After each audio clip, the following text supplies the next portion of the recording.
as always. Got fantastic weather, so I'm sitting here in the sun today. So I'm not down in the shop. I just want to bake, get that vitamin D. But anyway, I thought today we'd talk about this tariffs. I talk about tariffs a lot as pertains to the furniture industry.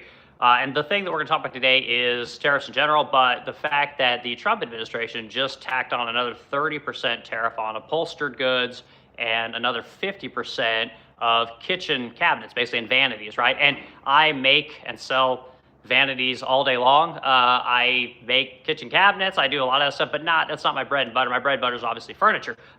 We don't dabble in upholstered goods much, but we have been redoing our home now for, I don't know, like 3 years, and I've spent so much money on curtains and rugs and couches and stuff like that. I feel like I got a pretty good idea as to what that's going to do. And then we could talk about the businesses and the different kinds of places where these fabrics are used, right? So believe it or not, guys, most of the upholstered fabrics they're not made here, right?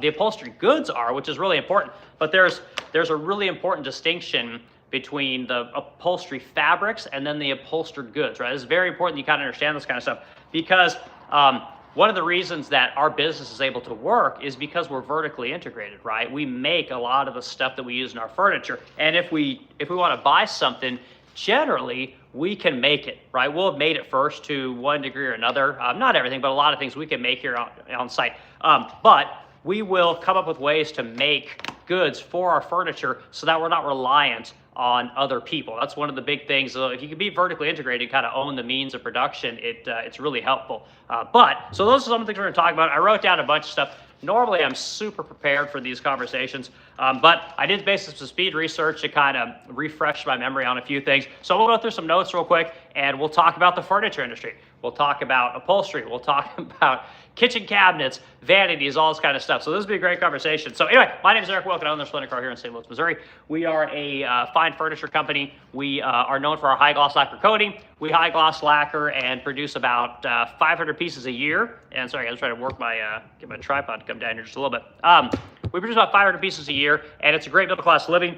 We have about 10 employees, and we ship furniture all over America. It's a great business. We really enjoy it. Probably not going to get rich doing it, but it's really meaningful work. It feels really good to hire people, to train people how to do work, to see people get to create things and build things. It's a fantastic way to make money, and I encourage anyone that can do it to get into the furniture game, get into the cabinet game, and help people realize their dreams as it pertains to furniture and cabinetry. So it's a cool business. So okay, let's go over some notes real quick, and we'll start moving this conversation along. If you're in the discussion, hit the like button, add the discussion.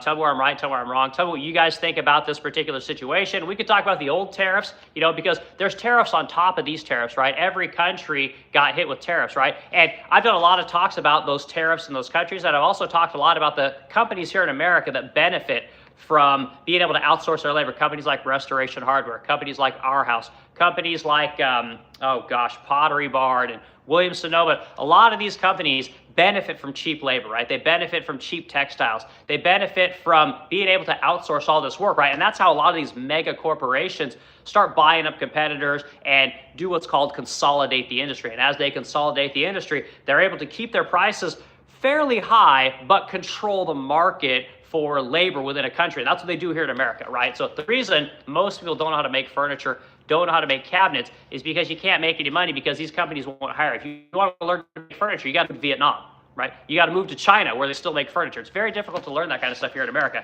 And until we are able to, I would say, break up these companies, but shrink these companies down and allow more businesses to compete with these people, it's going to be very difficult for anything made in America to happen, right? Because one of the big things about these large corporations, which people don't really talk about a lot, but a company like Restoration Hardware, their expertise is not in making furniture. Their expertise is in logistics and manufacturing overseas, right? So when you see these tariffs come into play, if you watched last night at 9 o'clock when Trump announced these tariffs, the Restoration Hardware stock, I think, dropped something like 6% immediately, right? When he announced the tariffs on Vietnam, which were initially like 47%, Restoration Hardware's stock was cut in half. Like the price of the company halved in basically a day, right? Because the value that they provide isn't in furniture. The value that they provide is not in quality. The value that they provide is not the name Restoration Hardware. It's access to cheap labor, right? That's really the value they provide. And again, no shade on them. Good for them, and it's glad they're able to do that. But the laws and regulations we have here in America made it very easy for those kind of people to send all your jobs overseas. And then basically you have to be a cook, or you got to do customer service, you got to drive Uber, or you got to drive, for, how many people work at Amazon warehouses? Like, these are the jobs that everyone's doing because nobody wants to start making furniture when they're really young, because it's not the kind of, career that people aspire to. And I'm here to tell you guys, it's a fantastic career. And if you know people in high school, you know people that are very young, get them into the trades early. It will pay off for them in the long run. They might not like it, and it might be a tough sell, but there's always work because it's difficult. That's one thing you got to remember. When the job itself requires getting up early, requires being in loud environments, dusty, dirty, these kind of things, there's always work, guys. And that's a really important thing to understand, especially for men. Like, men need real good jobs, and the trades are fantastic jobs. So anyway, let's go over these notes, and we'll start kind of this conversation off. I can rail on tariffs and politics and all kinds of things like crazy. So we got people coming to the stream. I appreciate everyone being here. So it looks like we got Kayla's in here. Kayla, good to see you. We got ASAP's in here. Good to see you too.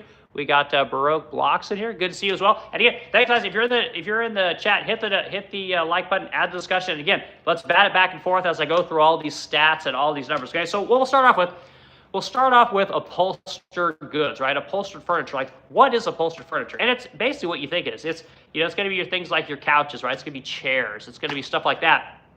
It could be rugs. These are things that are made of fabrics, and the majority of these fabrics are made overseas. Like, shocker, right? We don't have a large textile industry here. But if you are in South Carolina or North Carolina or Michigan, these are hotbeds for furniture making. So if you go to places like High Point, North Carolina, you'll see textile companies, and you'll see leg turning companies, and you'll see gobs of furniture companies. There are places where this stuff exists. It's an industry that's very vital to America. The furniture industry and the textile industry is as old as America. Like, it's been around forever, and it's slowly being outsourced to all these countries. And whether you like Trump or not, truth is, that guy knows the furniture industry. And I've done many talks about how that is the furniture maker's best friend. A lot of people don't like Trump. They don't like his politics. They don't like the way he talks. They don't like anything about him. But he's the only president I've ever known that understands the furniture industry. Trump has a line of furniture. He's had many lines of furniture made over the years. He's designed and built lots of furniture for his hotels. And again, you don't have to like the guy, but just understand these are facts. Okay, so the guy understands this industry. He really wants to move jobs back to America, whether you like it or not. And again, maybe it's going to be bad for America. I don't know, but you got to give the guy credit for trying. And that's all I'm going to say about that. Okay, so here we go. 60% of domestic upholstered furniture in America as of 2022. Okay, so that means 60% of everything that we make in this particular market of upholstered furniture is actually made right here in America. That's really good. 60% is, what's the number I came up with? $107 billion market. Okay, so that's pretty good. That means that when those fabrics come into America, there are a lot of people in North Carolina and South Carolina that are taking those fabrics and they're making cushions, right? They're making, the sides on couches. They're making rugs. They're making, chairs, all these kind of things. And that's really good. That's putting Americans to work to make this kind of stuff. And that means that when you buy that chair is most likely going to be from an American company, right? Hickory Chair is a great company, makes beautiful chairs. There's some other, Century Furniture. Great company, makes beautiful chairs. There's a lot of companies out there in America that make beautiful furniture and beautiful chairs, okay? But here's the counter side to it. So 80% of every textile that comes into our furniture industry here in America is from China, right? Or it's from India, or it's from Vietnam, right? And I bash Vietnam a lot because we have a major problem with hypocrisy in this country, a major problem, right? We won't deal with a country like Cuba, right, because of the Cold War, right? We kind of all know what happened there. We have no problem dealing with China, right? These are both communist countries, right? Vietnam, believe it or not, is a socialist country. Yet again, we don't have any problem moving production over there. When Restoration Hardware says, well, we want to make furniture over here, there's no people, leaving their jobs, walking out, holding their flags, and their signs and saying, hey, this is a fucking communist country, okay? Nobody says that shit. Nobody's willing to put their hand up and say, hey, you motherfuckers, stop doing this. This is wrong. This goes against what America is about. But here's the problem, guys. And again, a lot of people aren't going to like hearing this kind of stuff, but the entire American economy is propped up on the back of countries like China, Vietnam, and India, right? The other thing it's propped up on is federal spending, okay? So until we can curb our lust for these things, we're going to be where we're at. Like, we're always going to have to outsource stuff because not everyone can afford luxury goods, right? Like, not everyone can afford to pay an American worker to do an American job or provide an American service. It gets very expensive, especially when you tack on taxes, you tack on insurance. Insurance is through the roof, guys. It's freaking crazy how much insurance costs these days. Liability is a big thing. We got a lot of cultural problems here in America with low-skilled workers that we got to kind of work on. But until we can say, you know what, you can't do this anymore. You can't say you're not going to deal with these kind of countries, but then you'll deal with this one country because you need that, right? Like, it's very hypocritical, you know? So the textile industry doesn't exist in America anymore, okay? Now, there is one company. The company is called Valdez Weavers. I had no idea this was a company. Never heard of them before. But 80% of their production stays here in America, which is really cool. They provide textiles to a lot of companies like Restoration Hardware and Our House. And that's a great thing. It's good to know that there is a company here that can do this kind of work. Because believe it or not, making textiles was a very respectable job, you know, whatever, 80 years ago. Like, it's a very respectable job. And we can say, well, we've moved beyond that. But the truth is that we haven't. We haven't moved beyond these kind of jobs, you know. And we know that because when we send everyone to college, suddenly these guys can't find work. They got no place in society today because the skills they have are worthless. When we outsource all the jobs and we tell everybody, well, we're going to retrain you, you're going to learn new things. If we don't actually retrain them and give them skills that are actually useful in society, we end up with a society that's dependent on the federal government, right? Which is what we got right now. More and more people are needing to basically have their ends met, you know, by assistance, you know, and so we got to get away from that. So, okay, so this company produces 80% of its product for American business, which is freaking awesome. Like, I got to do some research on this company. And like I said, normally I do quite a bit of research before I do these talks, but I just did not have the time. So, okay. So textile imports is a $107 billion industry with China, India, and again, I already talked about this, Vietnam. Okay. So these countries are making all these textiles. Now, the thing that is very frustrating for me, and I've talked about this before, okay, is there are mega manufacturing facilities in countries like China and India, Vietnam specifically. And what's happened is you have basically think of I'm in St. Louis, right? So think of the entire town of St. Louis where everybody just makes textiles, right? You're just making fabrics. That's what's happened in these places, right? And we would never allow that here in America, right? We would never be okay with that. But again, we have no problems doing that today when it's in another country, right? These businesses that have these mega factories, especially with textiles, the dyes and the chemicals that go into making these fabrics, they leach off into the rivers there. They leach off into the groundwater there, and there's almost no EPA restrictions on what we can do with that shit. And then they bring it back over here, and we buy it as though it's amazing. We say, oh, we get to save money. We get cheaper goods. And they always tell you guys, you know, you're going to get a cheaper product. Americans love cheap shit, right? And I'm always telling everybody, everyone needs to pay more for everything. It means you get less stuff, but you're going to get better stuff, because here's the equation when it comes to price.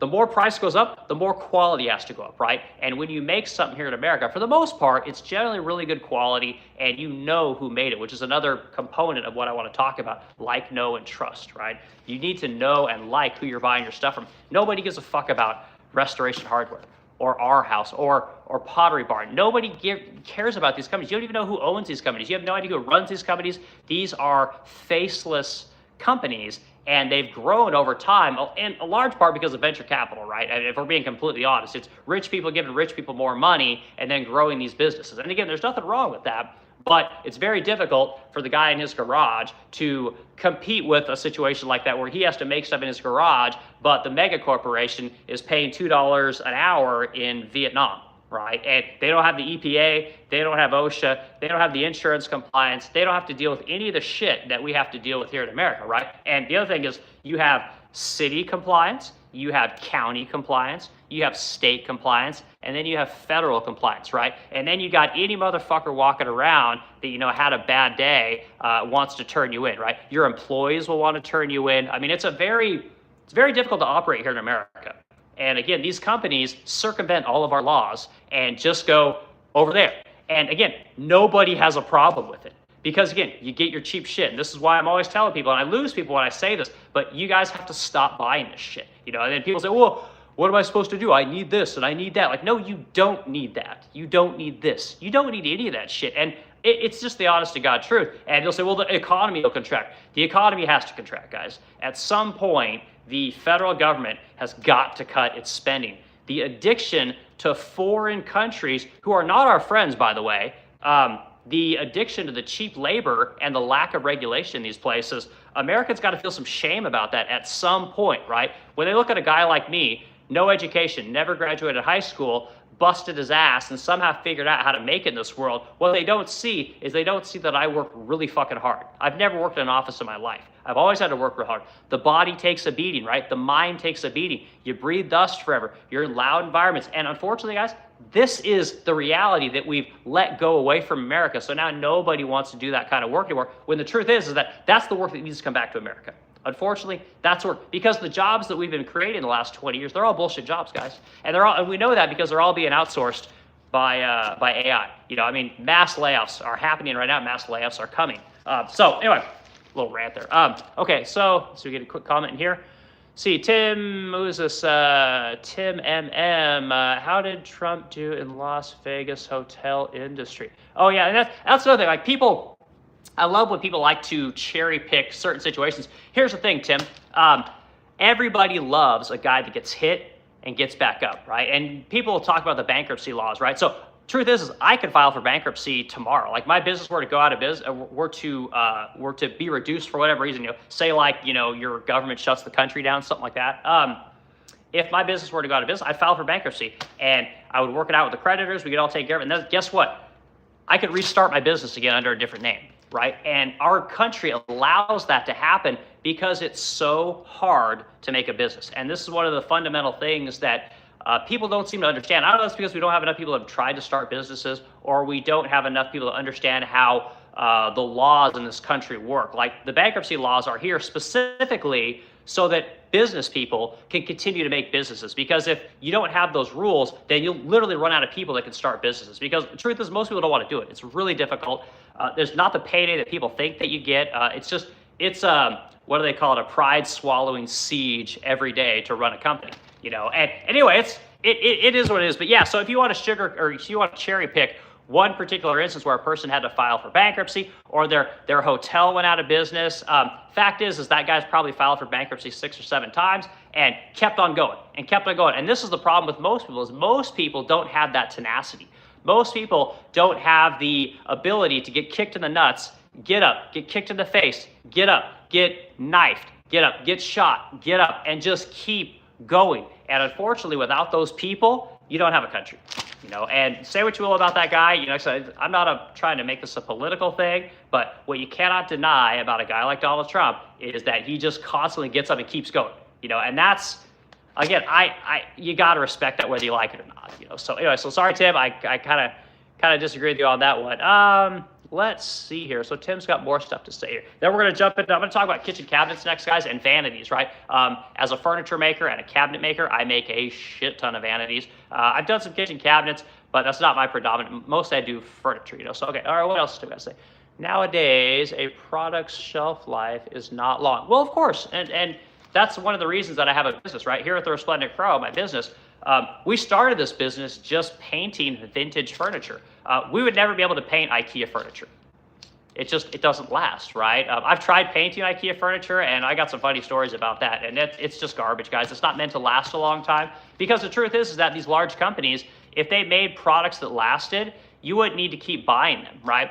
These companies make so much money that they're able to engineer in obsolescence, right? So they're able to basically make failure points, or they understand the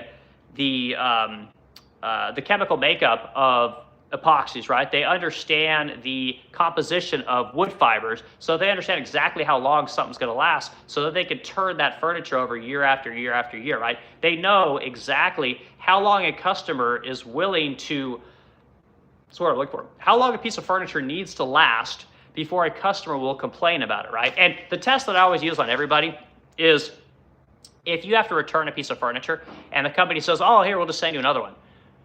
That's your test.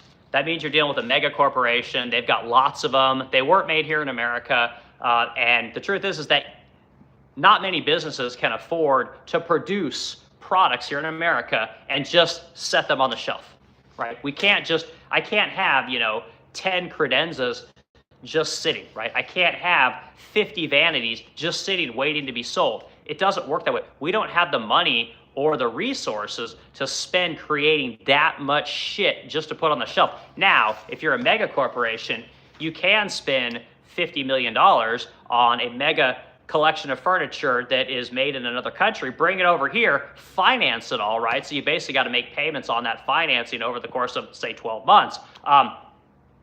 That math works, but it doesn't work for a normal company. We just can't do it. And that's one of the tests, right? So one of the reasons that my company is in business is because we have excellent customer service, right? If you have a problem with our furniture, I have no incentive to just send you another piece of furniture because it's too damn expensive, right? So let me turn my camera around here. You guys see, we've got that little sideboard right there, okay? It's like a 62-inch sideboard made of walnut, okay? So if somebody buys that, right, we deliver it, and say a leg breaks, right? Something like that. Or maybe a drawer slide falls out of the cabinet or something like that. Like, these things can happen. This stuff happens in the furniture industry.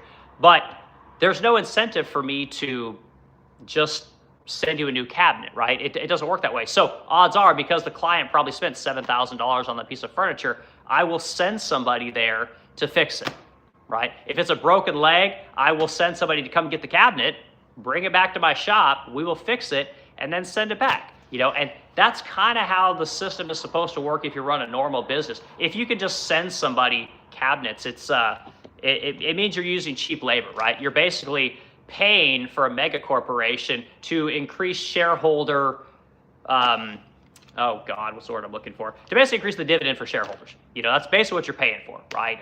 And the companies are just working to basically come up with ways to get rid of the people, right? So that all you're left with is essentially a bunch of C-suites and some shareholders, which, again, more power to them if they want to do that. But as long as we keep buying this stuff, this is where it's going to be. And like Tim was saying, a lot of these pieces of furniture, they're not meant to last forever. They're not going to last forever. If you come in my shop right now, I've got 200 pieces of furniture right to the right of me here.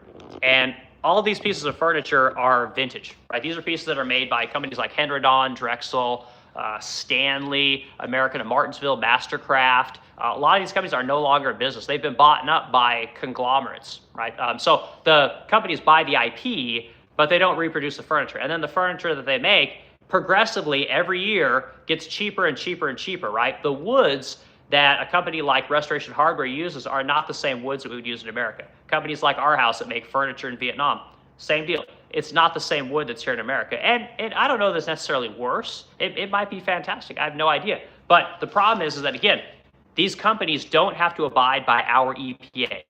They don't have to abide by our labor law, right? Like, everyone says they want a livable wage, but you take your money and you give it to these mega corporations, right? So there's no living wage for you. It's you can have a $750 couch, but you don't have a fucking job anymore because the company that was paying you $30 an hour to make couches no longer exists here in America, right? And then when you say, oh, it's too expensive, your $3,000 couch, no one can afford that, right? Okay, well, turn the EPA off. Turn OSHA off, right? Turn all the fucking lawyers off, right? Turn off the nasty employees, right? Turn off the fucking insurance that goes up 30% a year, okay? Turn off all these things and we can reduce our prices, because truth is the business owners aren't getting paid what you think they're getting paid, right? The money actually goes to the employees, because without the employees, we don't have any business. I mean, just kind of how it goes, So the only way my company stays in business is if I make a superior product. Right? So that's why I can charge $7,000 for a credenza, $20,000 for a desk, right? I've got $12,000 credenzas downstairs. We can charge this money because the customers that we have know who we are. They see our content, they see the YouTube videos, they see the Instagram videos, they see the Facebook content, right? They see all this stuff. They've been into our shop, and we've done it for so long. The people that work here have worked here forever, right? When you buy furniture from me, you see the same delivery guy that you were getting 8 years ago. Right? These people stick around forever. Whereas if you buy stuff from these other companies, you have no fucking idea who showed up. You don't know who the person that built your furniture. You know who's going to deliver it, and odds are the people that are going to deliver it aren't. Let's just be honest. They're not people you would normally let in your home. I'll put it that way. So That's the only way that we can compete here in America. Like, we have to charge a lot of money in order to pay employees a lot of money, or living wages, as everyone likes to call them. And when we import everything, import all the textiles, import all the cabinets, import all the furniture, again, you're going to get a cheaper product, but your job is going to get cut as soon as it possibly can. Meanwhile, us small businesses, we hang on to our employees any way we can. I mean, we'll mortgage our houses, we'll sell our toys, we'll do whatever we got to do to keep our employees here, because without our employees, we don't have a business.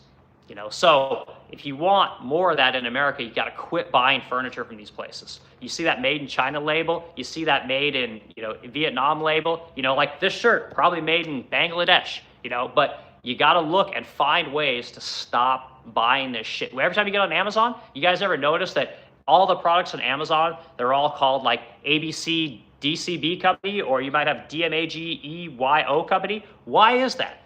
You guys are aware of that? The reason for that is that because Americans have started suing these people that provide all these what are called white label products. They've started suing all of them. So the companies just go out of business in China. They open up a new company and sell the same fucking product, right? Same product and everything. They just change the name of the company. And it's basically whack-a-mole with all these companies. And that's why all your products have gone to shit, Tim. That's why the shelf life on all this stuff has gone, it's just garbage, because again, it's all junk. It's all junk. So anyway, okay, I need to get back to my conversation. Let's say hi real quick to people, and then we're going to keep on going. So, all right, Tim says truth. Yep, okay, and then we got, who is this? Lizeth Alvarez. Liz, it's good to see you. Again, if you guys are in the discussion, hit the like button, add the discussion, and we'll keep this conversation going here for a little bit longer. Okay, we're going to dig into kitchen cabinets, right? So the tariff on kitchen cabinets went to 50%, right? And this stunned me, guys. Like, I did not know this stat. I was way off, right? And we're going to talk about what it takes to make a kitchen today, and now I understand why the amount of kitchens that are imported into America is so high. Like, I had no idea how much kitchen cabinets and vanities were imported into America. Okay, so let's go through that. Okay, so get ready for this. This is freaking mind blowing. Okay, 80% of kitchen cabinets are imported into America. 80%. Like, I know multiple companies that's all they do is make kitchen cabinets. And they're always busy. They do a really good job, but they can only do it with CNC routers. And again, these people make money. And I thought they were doing well. I think that they're doing well. But when holy shit, guys, 80% of kitchen cabinets and vanities are from China, Indonesia, Vietnam, and India. Okay, and I'm here to tell you something. Here's an honest conversation, right? You guys are probably not gonna hear this from a lot of people, but when it comes to quality, all of these countries make fantastic products. Kitchen cabinets that come from China, they're great. Furniture that comes from Vietnam, it's awesome. It really is. There's no doubt about it. The thing that we all got to remember is, if we want to get back to where more people are having high-paying, high-quality jobs, jobs that can just afford the basics of life, we have to kind of understand the history of how America became so prosperous, and where I would start from is probably World War II. And again, people can disagree with me and fill in the gaps on what I'm missing, give some context if you guys have some more to say. But what you guys got to have to kind of understand is, after World War II, right, America basically went in and BF'd everyone. We became the manufacturing powerhouse. We were putting out hundreds of thousands of military things a month. I mean, just an insane, millions of bullets a day.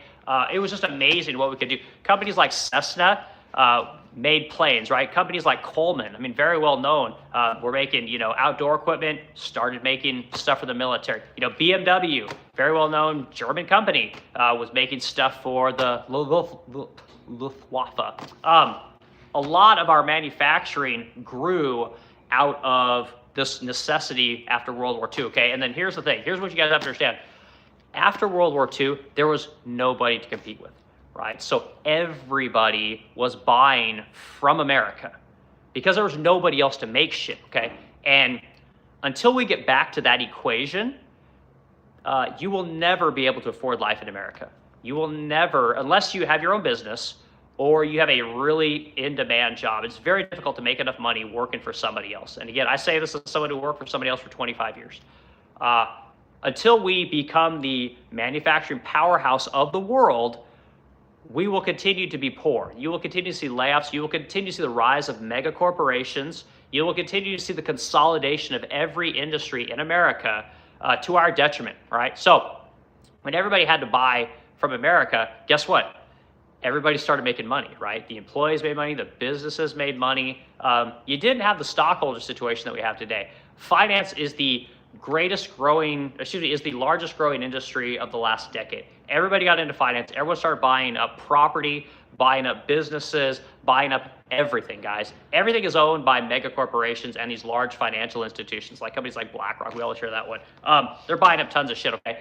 What we did that really fucked us is basically a bunch of MBAs, and I've talked about academia for a long time at this point. I'm very anti-academia for the most part, unless you're a smart person.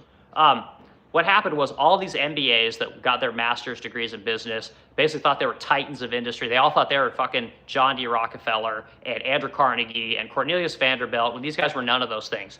They outsourced all your work, guys.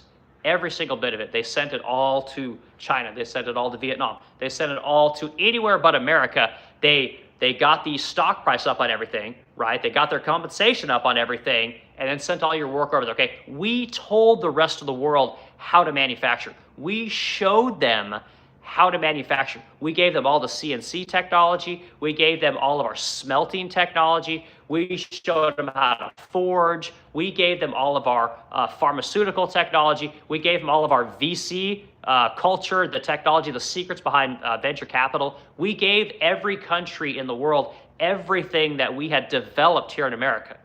And once we did that, we fucked ourselves. Nobody is able to make enough money today to be able to afford to live, because you can't, we don't make anything anymore, guys. Like, and again, I lose people when I start talking about this kind of stuff, but it's literally that simple. Until the rest of the world is clamoring for American products, we won't be able to compete. And again, because we gave everyone the technology, they're basically where we are. And we like to say to ourselves, well, we're the best. No one's better than America. The truth is, guys, every other country can do exactly what we do. You know, and when they say, well, they can't do this and they can't do that, bullshit. The only thing that other countries can't do is buy up everything the way we can. We still are the wealthiest country on the face of the earth, you know, but even that's kind of coming to an end, you know. So until we make other countries, or not make's a bad word, until we take back our technology, until we take back our jobs, and America is the only place where you're going to be able to get things, it's just not going to work anymore, you know. So the solution to the problem is very difficult. And again, you're never going to convince people to do this, but you got to go back and look at history, guys. When Americans had the most money, when life was the most affordable, we'd crush the world, and the world depended on us to make everything. And everyone was just banking, right? They were rolling in dough. You know, the women could stay at home and raise the kids. The guys could go to work in the car and work standard 40 hours, have a house, right? Have normal food. Life was normal back then, and now it's just become chaos, you know. And I'm here to tell you guys, it's literally all because of companies like Restoration Hardware. And I say that because they're kind of the big dog in my industry. But these companies, they're proliferating what is causing our country to collapse, you know. And we're going to end up with this massive divide between the haves and the have-nots, and we're already seeing it. And when I look at my company, I only cater to the haves, right? Like, I'm not messing around with people that are making $200,000 a year. Like, I'm gonna mess around with people making $300,000 a year. We're messing with millionaires. We're messing with people that have a lot of money, and there's a large group of people to service, and it's only getting bigger, right? Meanwhile, the have-nots, that's getting bigger as well. But again, this is not my customer. I'm only servicing these customers. And if you guys look at a company like Restoration Hardware, just Google Restoration Hardware buys competitors. And what you'll see is that earlier in the year, this year, they started buying up furniture companies, right? Because what they're wanting to do is they're wanting to cater to the couture furniture industry, right? The custom furniture industry. And you can't do that when you're fucking making everything in Vietnam, right? Because the truth is that an order in Vietnam is going to be for 100 of something, 1,000 of something, right? You can't just have a one-off piece of furniture, which is what we do here in America, right? This is what the Resplendent Pro does. We hand make beautiful pieces of furniture for people. We also do production-based furniture, but it's all made right here in St. Louis at our factory, at our business right here. You know, so we got a lot of things to work through, but these tariffs are really going to help. You know, and again, Everyone says it's going to get more expensive. It's going to cost, and yes, the price of everything is going to go up. I guarantee it. And people are going to have to retrain and learn how to use these. You're going to have to learn to work in more difficult conditions, but that will give you the money and resources that you need to live comfortably. So anyway, so back to what I was talking about. Sorry, guys, this is a rant, but 80% of all kitchen cabinets coming in from other countries. That just blew my mind. Like, I had no idea that it was that big. In order to be profitable as a kitchen cabinet manufacturer in America today, it's changed a lot. I've made big kitchen cabinets for people. I've done entire kitchens. I've done, bathroom vanity cabinets. I've done all that stuff.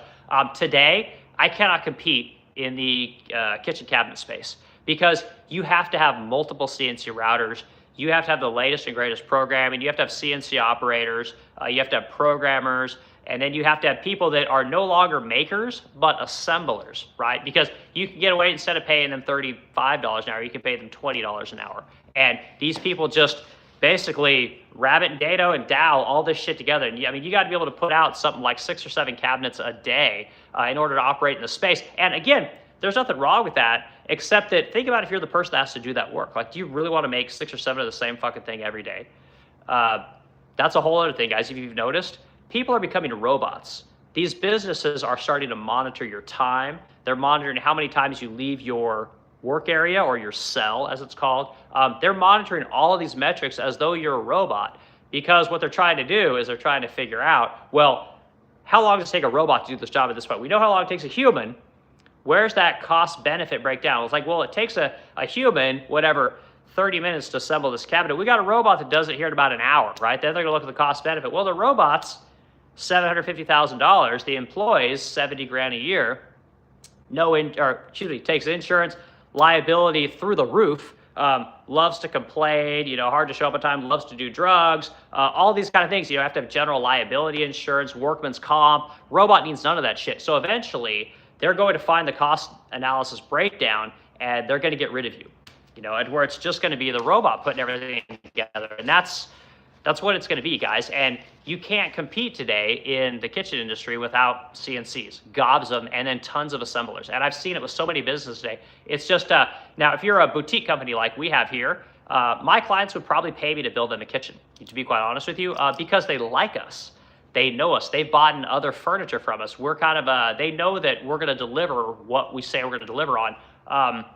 But if you're just some fly-by-night furniture company or some kitchen cabinet company and you don't have much of a reputation, good luck, man. It's a tough business. It's a business of volume, and to be quite honest with you, like, I think that's no way to make money. Making the same thing day in and day out, like, just it's no bueno, man. And some people like to do that work, but that's where it's going, which is too bad. Okay, so let's go through our stats here some more.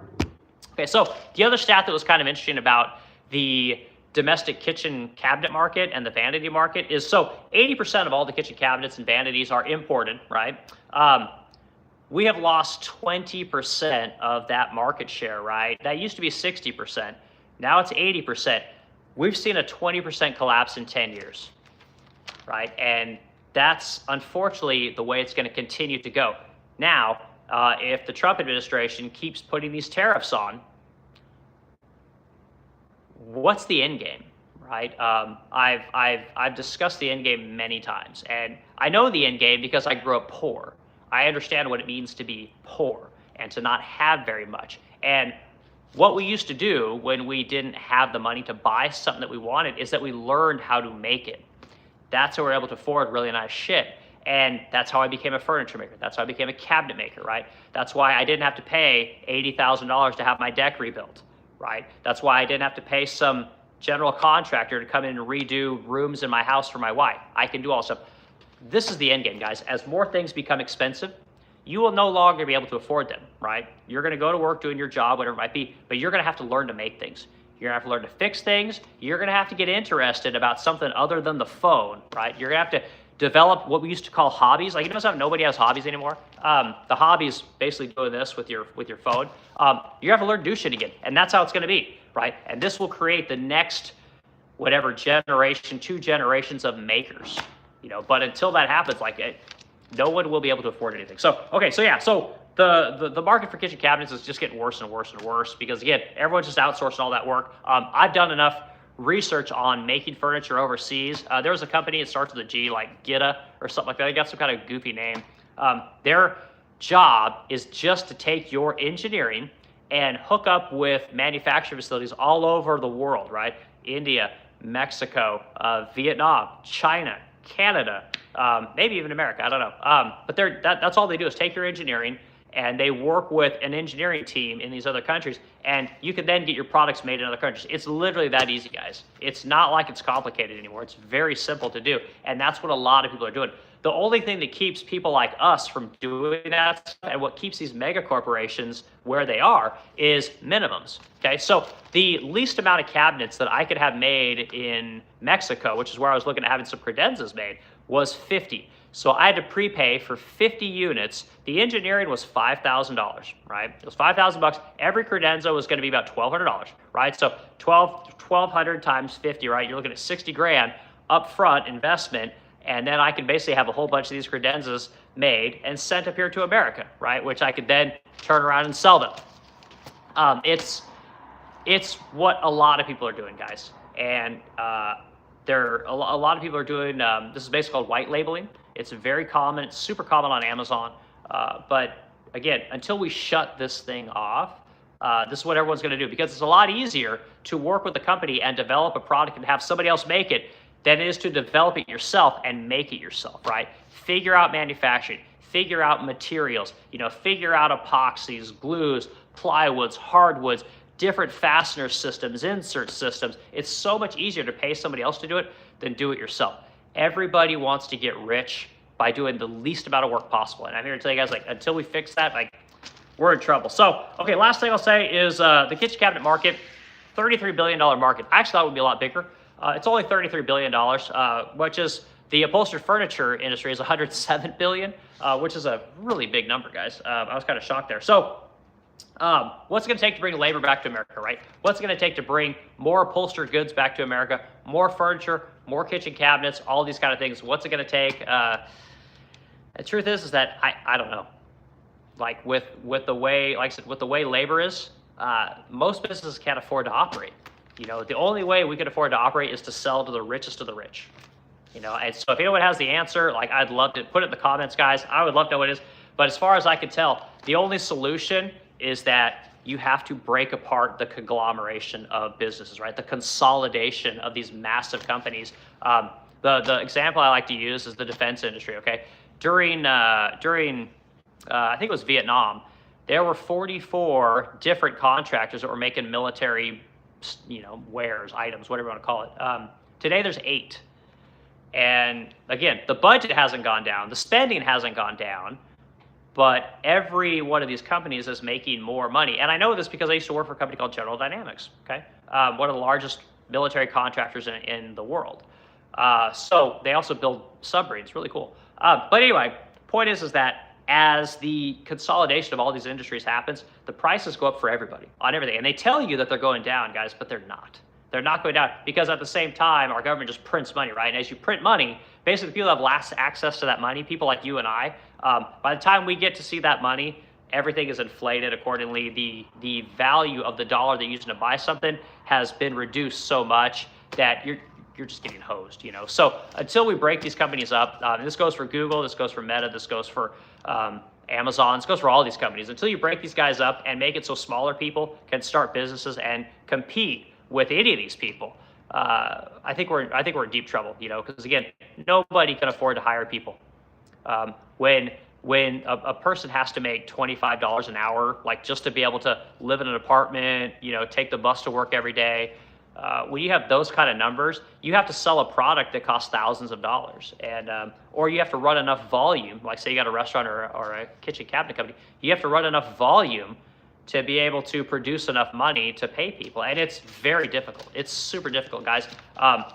But if you just send that work overseas, the numbers become really, really easy. And especially since these people have massive cities that are just dedicated to certain kinds of industry, whether it's furniture, textiles,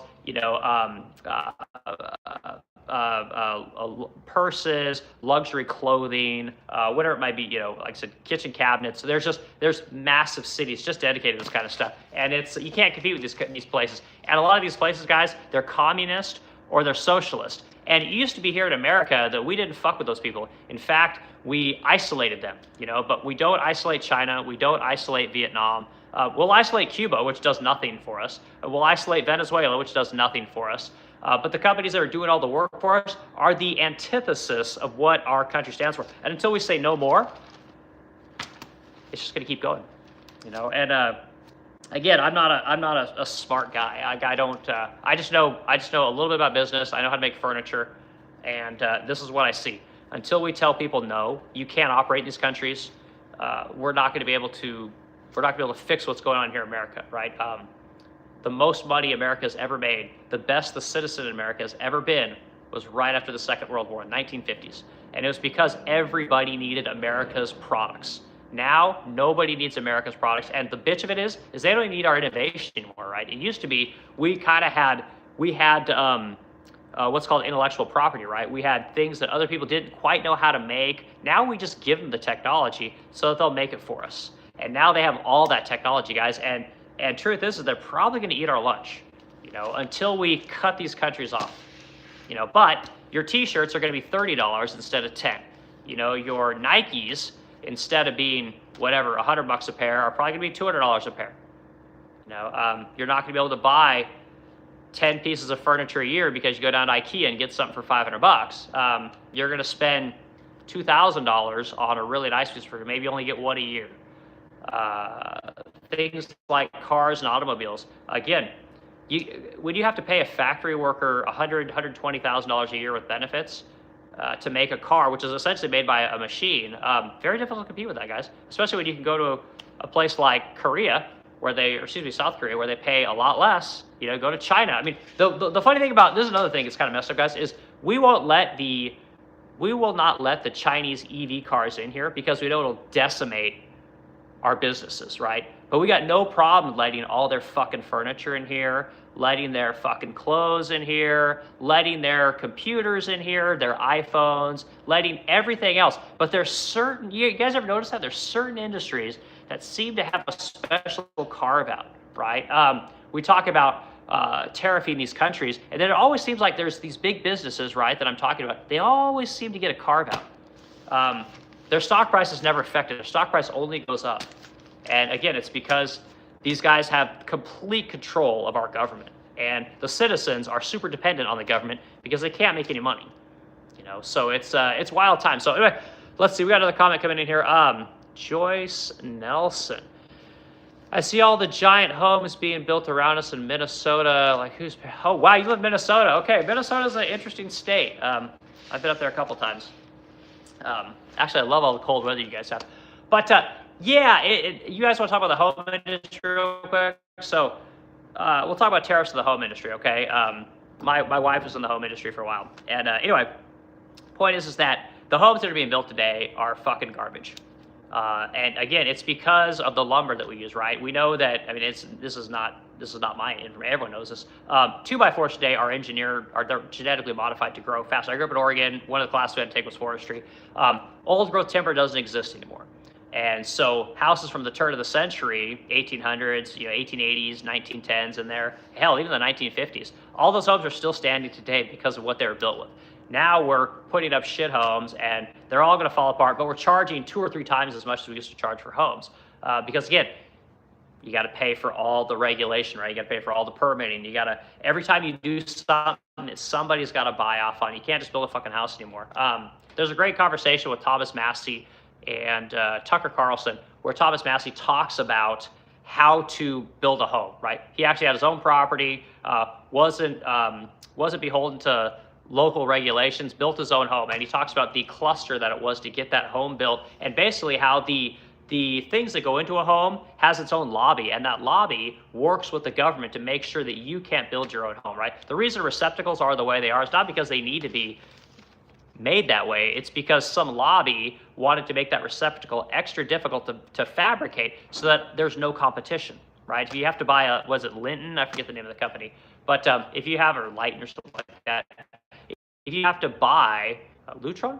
Anyway, if you have to buy these things, and they're very difficult to manufacture, you have a captive audience, right? You have a revenue stream forever, right? If the only people that can make, whatever, shingles, right? You only got a couple companies that make shingles. Again, if those companies make sure that shingles have to be made in a certain way, it's hard for you to make your own shingle, right? And there's a million products that go into a home, and every one of these products has its own lobby. So it makes it very difficult to build a home today. It used to be people could build homes on their own. Now most people can barely even swing a fucking hammer. You see the videos of people swinging a hammer, they swing with the wrong side, or you'll see people, they turn the hammer 90 degrees and then beat it with the side of the hammer. Like, it's very interesting what's happened to our society today, So homes are tricky. Big homes are, I don't think big homes are being built as much as they used to. What I've seen is a lot of smaller homes. Like, you're talking homes like 1,200 square feet, single garage, 2 bedrooms, 3 baths. They cram all that shit into 1,200 square feet. And that's what they're selling for $400,000. And it's wild. Like, my first home, I bought in Wichita, Kansas for $99,000 in 2002 or 2003. 1,500 square feet, one of those bi-level homes, I think they were called.